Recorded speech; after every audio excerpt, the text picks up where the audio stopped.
This is a headlight adapter for a 10-channel cord for converting a halogen high beam to a full LED like this set. A lot of people 2018 to 2020 Accords do not have a problem running these, but 2021 Plus has a little bit different wiring configuration on these, and these need to be modified. So if you plug this in and turns out your high beam does not work, I'm going to explain to you why it's doing that and how you can fix it.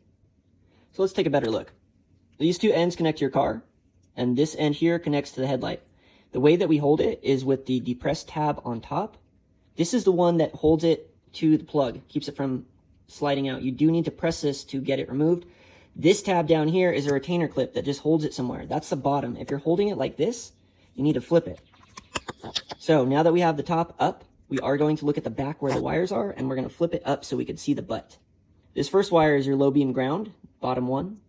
Bottom two is not used, so the fact that they had that there is useless for us. The third one is the high beam ground, and you could see that plugging it into the headlight, there's nothing there. So what we're going to do is we're actually going to de-pin this second one that's not being used, move it to slot 3, and we're going to cut that one from here, and we are going to tap it to the low beam ground that's right next to it. Just tap it in right there, and that will solve all the problems. It'll start pulling that ground from the low beam ground. This power connected to your high beam will give it everything it needs, and it will come to life.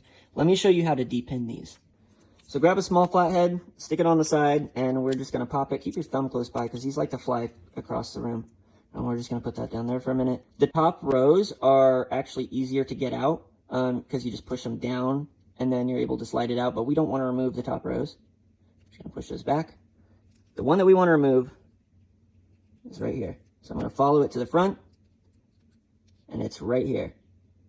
And the way to get this one is to take your flathead, and you're basically scraping the top of the pin, and you do need to scrape it pretty good because there's a plastic clip, I think I just got it, that holds it in place. No, I didn't just get it.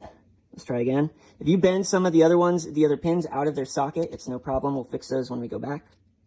And I'm just going to keep trying to scrape that tab up until I'm able to pull it out the back. Don't yank it too hard out the back or you will ruin the pin, and then our journey ends. Did I get it? Yeah, I got it. I didn't break it, thank goodness. Now we're going to put it in the number 3 slot, which is 1, 2, 3. Push it until it clips. Try and keep it the same orientation. So now you'll notice the number 2 slot is empty, number 3 slot is full. But that does not fix it from being in the wrong slot up here. Instead of trying to repin these ones, we're just going to cut it right here, and we're just going to tap it to our ground directly. Okay, so once we've cut it off of this end of the plug, which is the one that goes to your car, let's go back over here and look at this side that goes to your headlight. Put it back in the orientation we had it with the press tab on top. Look at the bottom. So remember we counted the first one, 1, 2, 3.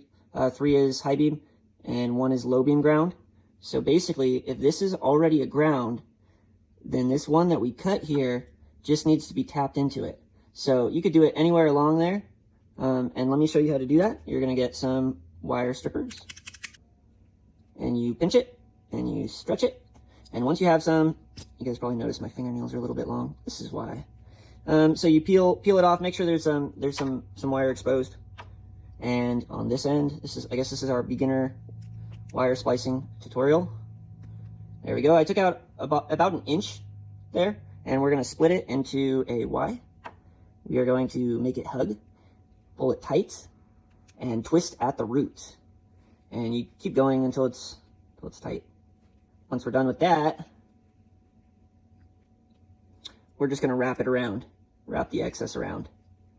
About an inch of tape is good. This looks like 2 inches, so I'm just going to go with it. And I like to pull it tight as you wrap it around once, pull it tight, wrap it around once, pull it tight, and we'll just push the air out of the end. Before we test it, we do need to put this little clip back inside. There are 2 tabs at the top. And on this, there are 2 pockets for it. This little edge goes in like this. Doing one last check. Bottom 1, low beam ground. 2 is now empty, 3 is high beam ground, and if we trace them up, they are sharing the same ground that goes to your car. Now with that shared ground, it finally works. And real quick, while we got the test plug, let me show you guys. So press tab on top. Bottom 1 is low beam ground. Bottom 2 is nothing. Bottom 3 is high beam ground. Bottom 4 is DRL. On the top row, top 1 is high beam, positive. Top 2 is low beam, positive. Top 3 is turn signal. And top 4 is running light. Hope that helps anyone out there. Thanks for tuning in. Thanks for watching.